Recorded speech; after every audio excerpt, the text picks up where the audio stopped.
ಶ್ರೀ ಶೃಂಗನಾಥೇಶ್ವರ ಚಾನಲ್ಗೆ ಸ್ವಾಗತ. ಶ್ರೀ ವಿಷ್ಣು ಪುರಾಣ ಭಾಗ 2 ಜಡಭರತೋಪಾಖ್ಯಾನ.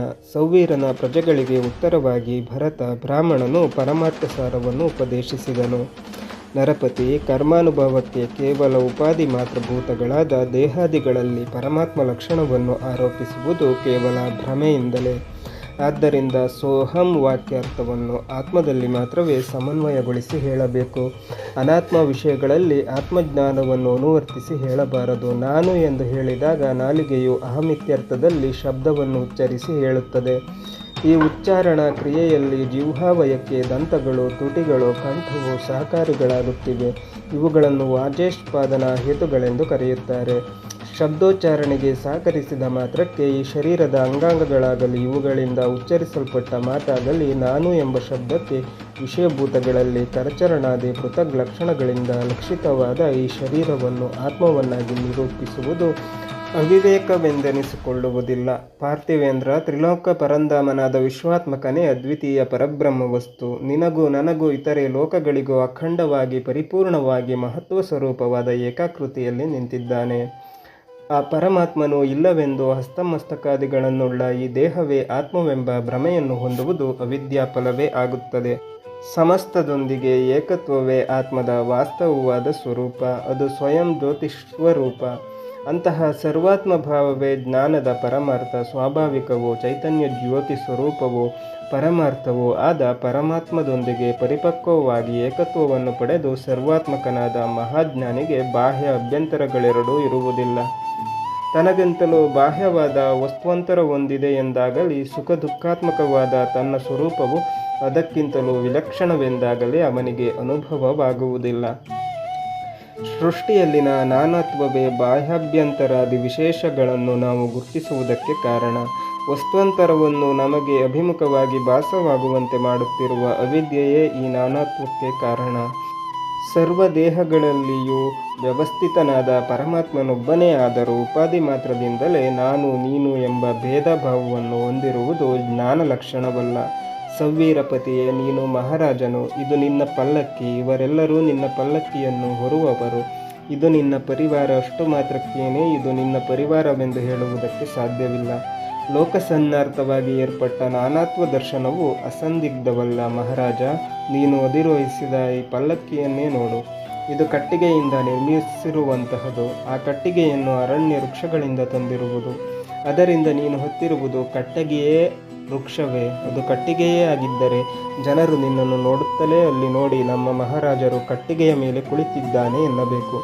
ಹೋಗಲಿ, ವೃಕ್ಷವೇ ಆಗಿದ್ದರೆ ಆಗ ಪ್ರಜೆಗಳು ಅಲ್ಲಿ ನೋಡಿ ಮಹಾರಾಜರು ವೃಕ್ಷಾರೂಢನಾಗಿ ಹೋಗುತ್ತಿದ್ದಾನೆ ಎನ್ನಬೇಕು. ನಿಜಕ್ಕೂ ನೀನು ಕುಳಿತಿರುವುದು ವೃಕ್ಷಗಳನ್ನು ಕಡಿದು ತಂದ ಕಟ್ಟಿಗೆಗಳ ಜೋಡಣೆಯೇ.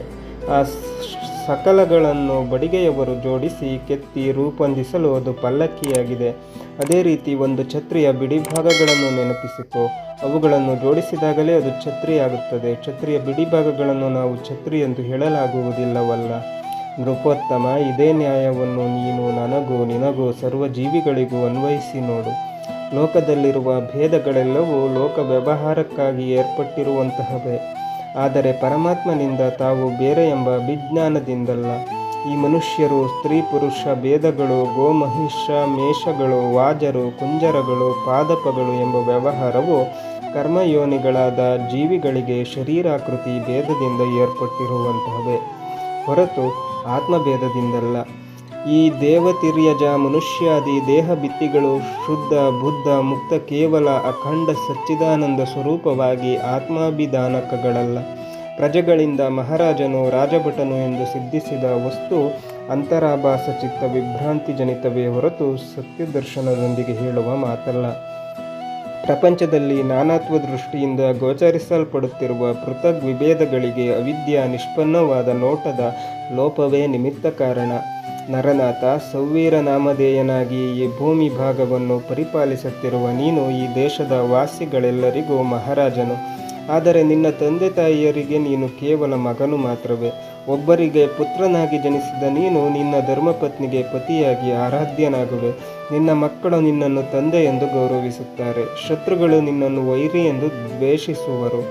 ಈ ರೀತಿ ಪ್ರತಿಯೊಬ್ಬರಿಗೂ ಒಂದೊಂದು ವಿಧವಾಗಿ ಕಾಣಿಸುತ್ತಿರುವ ವ್ಯವಹಾರಗಳಲ್ಲಿ ನಿಜಕ್ಕೂ ನೀನು ಯಾರೆಂಬುದು ಹೇಳಬಲ್ಲೆಯಾ? ನಿನ್ನ ಶರೀರದಲ್ಲಿ ನಿನ್ನ ಸ್ಥಿತಿಯು ಯಾವುದರಲ್ಲಿದೆ? ಈ ಪರಿದೃಶ್ಯಮಾನವಾದ ನಿನ್ನ ಶೀರ್ಷಯೇ ನೀನೆಂದು ತಿಳಿಯಬಹುದೇ? ಅಥವಾ ನಿನ್ನ ಕಂಠ, ನಿನ್ನ ಉದರ, ನಿನ್ನ ಕಾಲುಗಳಲ್ಲಿ ಯಾವುದು ನೀನೆಂದು ನಿರೂಪಿಸುತ್ತವೆ? ಇವೆಲ್ಲವೂ ಸೇರಿ ನೀನಾಗಿ ಏರ್ಪಟ್ಟಿವೆ ಎಂದಲ್ಲಿ ಮತ್ತೆ ನೀನು ಈ ಸಮಸ್ತ ಅವಯವಗಳಲ್ಲಿಯೂ ಪೃಥಗ್ ವ್ಯವಸ್ಥಿತಿಯನ್ನೂ ಸಹ ಹೊಂದಿದ್ದಿ. ನೀನು ಈ ಸರ್ವಸ್ವಕ್ಕೂ ಅನ್ಯನಾದರೆ ಈ ಅನ್ಯವನ್ನು ಗುರುತಿಸಿ ನಿನ್ನ ಮೇಲೆ ಅಹಂಭಾವವನ್ನು ಮಾಡಬಲ್ಲೆ. ಆದರೆ ಪೃಥಕ್ಕರಣೆಯು ನಿಷ್ಪಾದ್ಯವಾಗಿ ಇರುವುದರಲ್ಲಿಯೇ ತತ್ವವಿವೇಕವು ಹೇಗೆ ಸಾಧ್ಯವಾಗುತ್ತದೆ? ಈ ರೀತಿಯಾಗಿ ಪರಮಾರ್ಥ ಸಮನ್ವಯಗಳಾದ ಒಳ್ಳೆಯ ಉಪದೇಶವನ್ನು ಮನಸಾರೆ ಕೇಳಿ ಸವ್ವೀರ ನೃಪತಿ ಅದ್ವಿಜೋತ್ತಮನಿಗೆ ಸಾಷ್ಟಾಂಗ ನಮಸ್ಕಾರವನ್ನು ಸಲ್ಲಿಸಿ ಈ ರೀತಿ ಕೇಳಿದನು. ಭಗವತ್ ಸ್ವರೂಪನೇ, ಪ್ರಕೃತಿ ಮಹಾದ್ವಿಪಕ್ಷ ಉಂಟಾಗಿ ಅಶೇಷವಾದ ಈ ಭೂತರಾಶಿಯಲ್ಲಿ ನೀವು ಮಾಡಿದ ಐಕ್ಯ ಭಾವನೆಯ ಬಗ್ಗೆ ತಿಳಿದ ಮೇಲೆ ನನ್ನ ಮನಸ್ಸು ಜ್ಞಾನಮಯವಾಗುವುದೇ ಅಲ್ಲದೆ ಚಿತ್ತಭ್ರಾಂತಿಯು ಮತ್ತಷ್ಟು ಹೆಚ್ಚಾಗುತ್ತಿದೆ. ನೀವು ಹೇಳಿದ್ದೆಲ್ಲ ಯಥಾರ್ಥವೇ, ಅದರಲ್ಲಿ ಸಂದೇಹವಿಲ್ಲ. ನೀವು ಹೇಳಿದಂತೆ ಈ ಪಲ್ಲಕ್ಕಿಯನ್ನು ಹೊರುತ್ತಿರುವುದು ನಾನಲ್ಲ. ಈ ಪಲ್ಲಕ್ಕಿಯು ನನ್ನ ಭುಜಗಳ ಮೇಲಿಲ್ಲ. ಪಲ್ಲಕ್ಕಿಯನ್ನು ಹೊರುತ್ತಿರುವ ಈ ಶರೀರವು ನನಗಿಂತಲೂ ಅನ್ಯವಾದುದು ಎಂದು ಹೇಳಿದ ಮಾತುಗಳು ನೀವು ಹೇಳುತ್ತಿದ್ದಾಗ ಯುಕ್ತಾಯುಕ್ತವಾಗಿದ್ದಂತೆ ಭಾಸವಾದರೂ ಪುನರ್ವಿಮರ್ಶಿಸಿದಾಗ ಮತ್ತಷ್ಟು ಭ್ರಮಾಸ್ಪದವಾಗಿ ಕಾಣಿಸುತ್ತಿದೆ. ಎಷ್ಟೇ ಆಲೋಚಿಸಿದರೂ ನಿಮ್ಮ ಮಾತುಗಳಲ್ಲಿನ ಅಂತರಾರ್ಥವು ನನಗೆ ಅರ್ಥವಾಗುತ್ತಿಲ್ಲ. ಮಹಾತ್ಮ, ನಾನೀಗ ಮಹಾಭಾಗನಾದ ಕಪಿಲ ಮಹರ್ಷಿಯನ್ನು ಸಂದರ್ಶಿಸಿ ಪರಮಾರ್ಥ ಸಾರವನ್ನು ತಿಳಿದುಕೊಳ್ಳಬೇಕೆಂದು ಹೊರಟೆನು. ಆತನು ಸಾಕ್ಷಾತ್ ಶ್ರೀ ಮಹಾವಿಷ್ಣು ಅಂಶದೊಂದಿಗೆ ಅವತರಿಸಿದ ಮಹಾಜ್ಞಾನಿ. ಹುಡುಕುತ್ತಿರುವ ಬಳ್ಳಿಯು ಕಾಲಿಗೆ ತಗುಲಿದಂತೆ ಕಾಮಿತಾರ್ಥಕಲ್ಪ ಭೋಜ್ಯನಾದ ಆ ಸುಮೀಂದ್ರನು ಮಾರ್ಗ ಮಧ್ಯದಲ್ಲಿಯೇ ನನ್ನನ್ನು ಕರುಣಿಸಿ ನನಗೆ ನಿಮ್ಮ ರೂಪದಲ್ಲಿ ದರ್ಶನ ಭಾಗ್ಯವನ್ನು ಪ್ರಸಾದಿಸಿದಂತಾಯಿತು. ಅನಂತವಾದ ಜ್ಞಾನಸಾಗರಕ್ಕೆ ನೀವು ಜಲಧಿ ಸನ್ನಿಭರೆಂದು ಗ್ರಹಿಸಿದೆನು. ನಿಮ್ಮ ಪಾದಗಳನ್ನು ನಂಬಿಕೊಂಡಿರುವ ನನ್ನನ್ನು ಅನುಗ್ರಹಿಸಿ ನನಗೆ ಪರಮಾರ್ಥವಾದ ಶ್ರೇಯಸ್ವರೂಪವನ್ನು ವಿಶದೀಕರಿಸಿ ಎಂದು ಸವ್ವೀರ ನೃಪತಿಯು ಭರತ ಬ್ರಾಹ್ಮಣನನ್ನು ಬೇಡಿಕೊಂಡನು. ನೃಪತಿಯ ಮಾತುಗಳಿಗೆ ಅದ್ವಿಜೋತ್ತಮನು ಪ್ರಸನ್ನವದನನ್ನಾಗಿ ಈ ರೀತಿಯಾಗಿ ಹೇಳಿದನು. ನರನಾಥ, ನೀವು ಕೇಳಿದ ಪ್ರಶ್ನೆಯನ್ನಿಡಿದು ನಿನ್ನ ವಾಂಛೆಯು ಪರಮಾರ್ಥ ಜ್ಞಾನವೋ ಅಥವಾ ಶ್ರೇಯೋಭಿಜ್ಞಾನವೇ ಎಂಬುದು ನನಗೆ ಸ್ಪಷ್ಟವಾಗಿ ಅವಗತವಾಗಲಿಲ್ಲ. ಅವೆರಡೂ ಒಂದಲ್ಲವೇ ಎಂಬುದಾಗಿ ಕೇಳುತ್ತಿರಬಹುದು. ಮೊದಲು ಶ್ರೇಯೋ ಲಕ್ಷಣವನ್ನು ಗ್ರಹಿಸಿದರೆ ಅದು ಪರಮಾರ್ಥಪ್ರದವಲ್ಲವೆಂದು ಸುಲಭವಾಗಿಯೇ ಅರ್ಥವಾಗುತ್ತದೆ. ಪ್ರಪಂಚದಲ್ಲಿನ ಜೀವಿಗಳು ತಮ್ಮ ತಮ್ಮ ಇಷ್ಟ ದೇವರುಗಳನ್ನು ಆರಾಧಿಸಿ ಧನಧಾನ್ಯಾದಿಗಳನ್ನು ಪಡೆಯುತ್ತಿದ್ದಾರೆ. ಭೂಮಿಗಳನ್ನು, ರಾಜ ಪದವಿಗಳನ್ನು, ಪುತ್ರ ಪೌತ್ರಾದಿ ವಂಶಾಭಿವೃದ್ಧಿಯನ್ನು ಬಯಸಿ ವ್ರತಾಚರಣೆಯನ್ನು ಮಾಡಲು ಫಲಪ್ರಾಪ್ತಿಯುಂಟಾಗುತ್ತಿದೆ. ಇವೆಲ್ಲವೂ ಶ್ರೇಯಸ್ಸುಗಳು. ಈ ಶ್ರೇಯಸ್ಸುಗಳಲ್ಲಿ ಯಾವುದು ಮಹತ್ವವಾದುದು, ಯಾವುದು ಮತ್ತಷ್ಟು ಮಹತ್ವವಾದುದು ಅಂದರೆ ಅವುಗಳಲ್ಲಿ ತನ್ನಷ್ಟಕ್ಕೆ ತಾನೇ ಪ್ರತ್ಯೇಕತೆಯನ್ನು ಹೊಂದಿವೆ. ಆದರೆ ಅವುಗಳನ್ನು ಪರಿಶೀಲಿಸಿ ನೋಡಿದರೆ ಇವುಗಳಲ್ಲಿ ಯಾವುದು ಪಾರಮಾರ್ಥಿಕವಲ್ಲ. ಮಾನವರು ಯಜ್ಞಾತ್ಮಕವಾದ ಕರ್ಮಗಳನ್ನು ಆಚರಿಸಿದರೆ ಫಲಾಭಿಲಾಷೆಗೆ ಅನುರೂಪವಾಗಿ ಸ್ವರ್ಗಪ್ರಾಪ್ತಿಯುಂಟಾಗುತ್ತದೆ. ಅದು ಶ್ರೇಯವೇ ಹೊರತು ಪರಮಾರ್ಥವಲ್ಲವಲ್ಲ. ಯೋಗವಿದ್ಯೆಯನ್ನು ಅಭ್ಯಸಿಸಿದ ಮಹಾಯೋಗಿಗಳು ಸಮಾವ್ಯವಸ್ಥೆಯಲ್ಲಿ ಜೀವಿಗಳಿಗೆ ಪರಮಾತ್ಮದೊಂದಿಗೆ ಸಾಯುಜ್ಯ ಭಾವನೆ ಉಂಟಾಗುತ್ತದೆಂದು ಹೇಳುತ್ತಾರೆ. ಇವರ ಸಂಕಲ್ಪದಲ್ಲಿಯೂ ಸಹ ಕಾಮನಾಶವಿಲ್ಲ. ಅದರಿಂದ ಇದು ಕೂಡ ಪರಮಾರ್ಥವಾಗುವುದಿಲ್ಲ. ಶ್ರೇಯಸ್ಸುಗಳು ಶತಸಹಸ್ರಾಧಿಕವಾಗಿರಬಹುದೇ ಹೊರತು ಅವು ಯಾವುವೂ ಸಹ ಪರಮಾರ್ಥ ವಿವೇಕೋದಯಕ್ಕೆ ಉಪಕಾರಿಯಾದುದಲ್ಲ. ಧರ್ಮಾಭಿಲಾಷೆಯಿಂದ ಕೆಲವರು ಧನವನ್ನು ವಹಿಸಿದರೆ ಅವರಿಗೆ ಧರ್ಮ ಉಂಟಾಗುತ್ತದೆಂಬ ಮಾತು ನಿಜವೇ ಆದರೂ ಸಾಮಾನ್ಯವಾಗಿ ಅವರು ನಿಷ್ಕಾಮ ಕರ್ಮವಾಗಲ್ಲದೆ ಯಾವುದೋ ಪ್ರಯೋಜನವನ್ನು ಬಯಸಿ ಧರ್ಮವನ್ನು ಮಾಡುತ್ತಾರೆ. ಅಂತಹವರಿಗೆ ಕಾಮ ಫಲಾನುಭವವುಂಟಾಗುತ್ತದೆಯೇ ಹೊರತು ಪರಮಾರ್ಥ ತತ್ವವು ಗೊತ್ತಿರುವುದಿಲ್ಲ.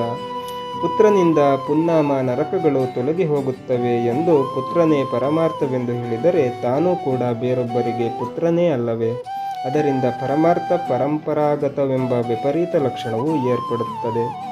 ಕಾರ್ಯ ಕಾರಣಾತ್ಮಕವಾದ ಈ ಕರ್ಮ ಸಂಚಯದಿಂದ ಆತ್ಮಾವಗತಿಯನ್ನು ಹೊಂದುವುದು ಸಾಧ್ಯವಲ್ಲ. ನಾನು ಮಹಾರಾಜನು, ಸುಖಭೋಗಗಳಿಗೆ ಪ್ರತೀಕವಾದ ರಾಜ್ಯಾದಿ ಪ್ರಾಪ್ತಿಯು ನನಗೆ ಪರಮಾರ್ಥವೆಂದರೆ ರಾಜ್ಯವು ಇರುವವರೆಗೂ ಪರಮಾರ್ಥವಿದೆಯೆಂದು ರಾಜ್ಯವನ್ನು ಕಳೆದುಕೊಂಡರೆ ಅದು ಇಲ್ಲವೆಂದು ನೆನೆಯಬೇಕು.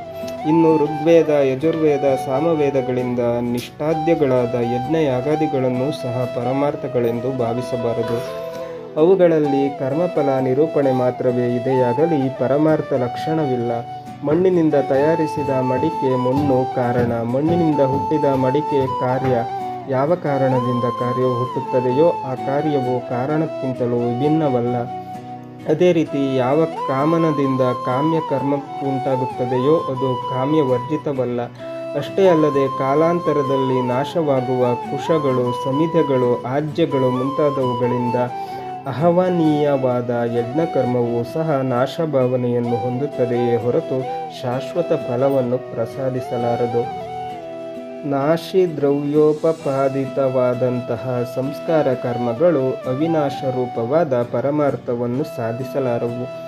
ಮುಕ್ತಿಗಾಗಿ ಆಚರಿಸುವ ವಿಧಿಗಳೆಲ್ಲವೂ ಸಾಧ್ಯ ಸಾಧನಾ ಭಾವದಿಂದ ಸಾಧಕನಿಗೆ ಪರಮಾರ್ಥಪ್ರದಗಳಲ್ಲ. ಆತ್ಮ ಪರಮಾತ್ಮಗಳ ಸಂಯೋಗವನ್ನು ಬಯಸಿ ಮಾಡುವ ಆತ್ಮಧ್ಯಾನದಲ್ಲಿಯೂ ಆತ್ಮೋಪಾದರನ್ನು ಬೇರ್ಪಡಿಸಿ ನೋಡುವುದಿದೆ. ಒಂದು ದ್ರವ್ಯವು ಮತ್ತೊಂದು ದ್ರವ್ಯವಾಗಿ ಬದಲಾಗುವುದು ಭೌತಿಕ ಧರ್ಮ ವಿರುದ್ಧವಾದ್ದರಿಂದ ಆತ್ಮವು ಪರಮಾತ್ಮವಾಗಿ ಬದಲಾಗುತ್ತದೆಂದುಕೊಳ್ಳುವುದು ದೋಷದೂಷಿತವಾಗುತ್ತದೆ. ಭೂಪಾಲನೆ, ಇಷ್ಟು ಕಾರಣಗಳಿಂದ ಕೆಟ್ಟ ಅವಗಾಹನವಾದ ಪರಮಾರ್ಥೋಪಾಯವನ್ನು ಸಂಕ್ಷೇಪ ರೂಪದಲ್ಲಿ ವಿವರಿಸುತ್ತಿದ್ದೇನೆ ಕೇಳು. ಪರಮಾರ್ಥ ಜ್ಞಾನ ಸ್ವಸ್ಕೃತವಾದ ಮನಸ್ಸಿನಿಂದ ಜಿಜ್ಞಾಸೆಯುಳ್ಳವರು ಆತ್ಮಜ್ಞಾನವನ್ನು ಪಡೆಯುತ್ತಾರೆ. ಸರ್ವಾಂತರಿತವಾದ ಆತ್ಮದಲ್ಲಿ ಬೇರೆ ಜ್ಞಾನ ನಿವೃತ್ತಿಯುಂಟಾಗುವುದೇ ಆತ್ಮಜ್ಞಾನ. ಶುದ್ಧ ಚೈತನ್ಯ ಸ್ವರೂಪವಾದ ಆತ್ಮ ಪದಾರ್ಥವೇ ನಾಮ, ಜಾತಿ ಮುಂತಾದ ಉಪಾಧಿಗಳು, ಯೋಗ ವಿಷಯಗಳು, ಧ್ಯಾನ ಧಾರಣೆಗಳು, ಸ್ವದೇಹ ಪರದೇಹಗಳು ಎಂಬ ಭೇದ ಭಾವನೆಗಳು ಇಲ್ಲದ ಏಕಸ್ವರೂಪ. ಬ್ರಹ್ಮವು ಸತ್ಯ ಜ್ಞಾನಾನಂದಾತ್ಮಕ, ಪರಿಣಾಮಾತೀತವೂ ವಿಕಾರ ವಿಹರಿತವೂ ಅಖಂಡವೂ ನಿರ್ದೋಷವೂ ಸರ್ವವ್ಯಾಪಕವೂ ಆದ ಬ್ರಹ್ಮವೆಂಬ ಸತ್ಯ ಪದಾರ್ಥವನ್ನು ಹೊರತುಪಡಿಸಿ ಬೇರೊಂದಿಲ್ಲ. ದೃಶ್ಯಮಾನ ಬಹಿರಂತರ ಪ್ರಪಂಚವು ಅಸತ್ಯವಾದುದು. ಬ್ರಹ್ಮವೊಂದೇ ನಿತ್ಯ. ಮನುಷ್ಯನ ಸ್ಥೂಲ ಶರೀರವು ಪೃಥಿವಿಯಾದಿ ಪಂಚಭೂತಗಳೊಂದಿಗೆ ರೂಪೊಂದಿರುವಂತಹದು. ಇದು ಮೇಲೆ ಧರಿಸಿರುವ ಬಟ್ಟೆಯಂತಹದು. ಮೃತ್ಯುವೇ ಇದರ ಬದಲಾವಣೆ. ಅಭೇದ್ಯ ವ್ಯಾಪಕವಾದ ವಾಯುವು ವೇಣುರಂಧ್ರಗಳಿಂದ ನಿರ್ಗಮಿಸಿ ಷಡ್ಜಾದಿ ಸಪ್ತ ಸ್ವರಗಳಾಗಿ ಹೊರಬಂದರೂ ವಾಯುಸ್ವರೂಪದಲ್ಲಿ ಪರಿಣಾಮ ವಿಕಲ್ಪಗಳಿಲ್ಲ.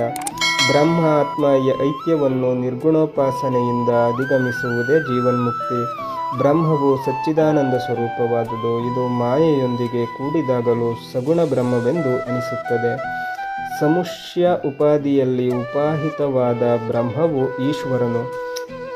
ವ್ಯಷ್ಟುಪಾದಿಯಲ್ಲಿ ಉಪಾಹಿತವಾದ ಚೈತನ್ಯವೇ ಜೀವಿಯು. ಈ ಇಬ್ಬರು ಪರಬ್ರಹ್ಮಕ್ಕೆ ಪ್ರತಿಬಿಂಬಗಳಂತಹವರು. ಬ್ರಹ್ಮಾದಿ ಭೇದ ರೂಪಗಳು ಪರಮಾತ್ಮನಿಗಿಂತಲೂ ಬೇರೆಯಲ್ಲ. ಏಕ ಪದಾರ್ಥಕ್ಕೆ ರೂಪಭೇದಗಳು ಬಾಹ್ಯ ಕರ್ಮ ಪ್ರವೃತ್ತಿಯಿಂದ ಏರ್ಪಟ್ಟಿರುವಂತಹವು.